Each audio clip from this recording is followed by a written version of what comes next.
রবীন্দ্রসঙ্গীত শিল্পী রেজওয়ানা চৌধুরী বন্যার প্রতিষ্ঠান সুরের ধারার জমি বাতিল করেছে সরকার। রাজধানীর মোহাম্মদপুরে রামচন্দ্রপুর খালের উপর লিজ নেওয়া জমিটি সরকার বাতিল করে দিয়েছে।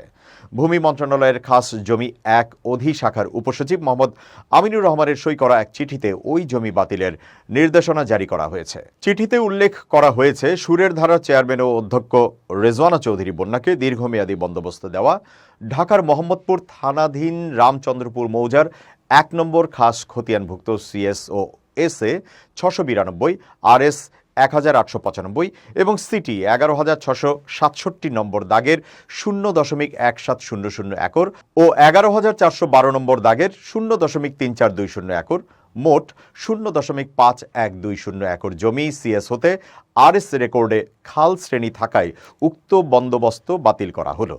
এ বিষয়ে যথাযথ কার্যক্রম গ্রহণ করে ভূমি মন্ত্রণালয়ে প্রতিবেদন পাঠানোর জন্য ঢাকার জেলা প্রশাসককে অনুরোধ করা হয়েছে। ১৯৯২ সালে সুরের ধারা গড়ে তোলেন রবীন্দ্রসঙ্গীত শিল্পী রেজওয়ানা চৌধুরী বন্যা। আওয়ামী সরকারের আমলে সুরের ধারার স্কুল পরিচালনার জন্য মোহাম্মদপুরের রামচন্দ্রপুর বেরি বাঁধ সংলগ্ন একটি জায়গা বরাদ্দ দেওয়া হয়।